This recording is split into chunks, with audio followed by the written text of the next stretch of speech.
I'm honored here to represent the Zay Initiative and be part of this event today. Thank you, Chikra, a women's collective led by Dr. Maryam Khteit, and Biksha, founded by Maryam Qaid, for inviting me on this homage to heritage. I am the founder of the Zay Initiative. The Zay Initiative is a non-profit UK-based initiative aims to collect, contextualize garments from the diverse populations of the Arab world. Over the years, we have collected Arab dress and adornment and looked for ways in which we can help sustain the legacy of Arab heritage. The Zay Initiative specialist team preserves the history of the Arab lands as a contribution to widening understanding of interconnectedness of societies, past and present and future.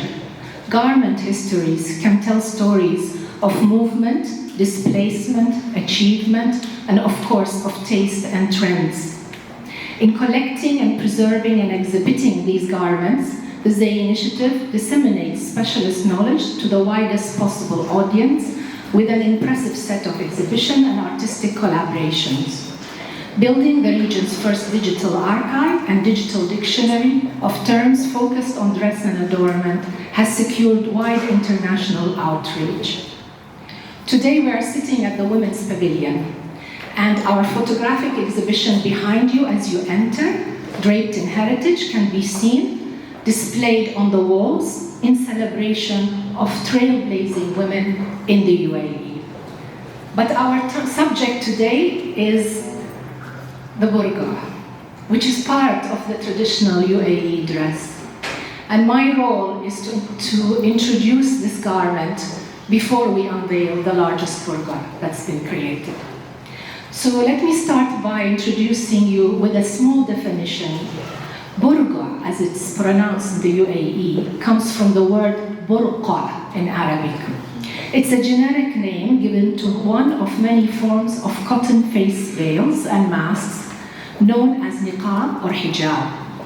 The stiffer versions that you see here in the UAE are dyed with indigo and are known as battoli. The burqa represents heritage and tradition.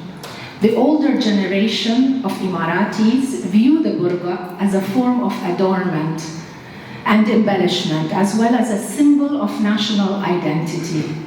Women used it both for enhancement of beauty and for protection against the elements. In the traditional Bedouin lifestyle, the burqa protected women's faces against the sun, wind, and sand.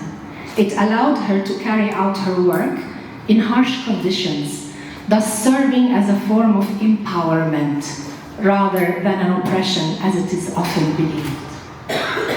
Traditionally, the burqa was made of cotton-dyed indigo and polished to a high sheen, giving it this leather and sometimes metallic appearance. In humid weathers, the indigo dye tended to transfer onto the skin, staining the woman's face. This acted as an extra layer of protection against the sun, while also conditioning her skin and healing it from any ailments as well. Not many people realize the function of such a small article of clothing. Although each tribe or region has a distinctive style that can be recognized by those who understand it, every woman designed her burqa to her own individual sense of style and modesty.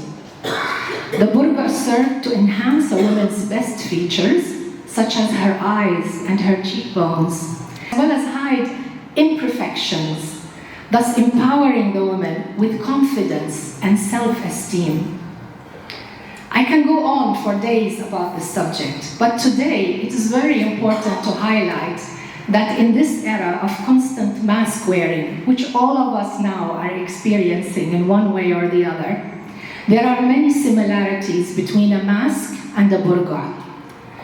A mask can be perceived as a form of suppression of freedom. We all don't like wearing it, do we? Yet it can also serve as a form of empowerment, allowing freedom of movement while protecting against the elements and infection. The burqa also served a similar purpose, affirming that equality and empowerment of women does not look the same across the board and can be anchored very much so in her cultural heritage and traditions.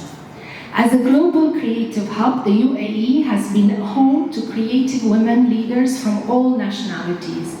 This evening, we look forward to unveiling what we hope to be the biggest burqa in the world, where visitors worked with local craft women to achieve this. It coincides with the year of the 50th, and as we celebrate women in leadership by dedicating the world's largest burqa to Her Highness Sheikha Fatima bint Mubarak, who has been, to many of us, the North Star of the UAE. It is an honor for me and for the Zay Initiative to be part of this achievement, and I thank each and every one of you who made this possible. Thank you.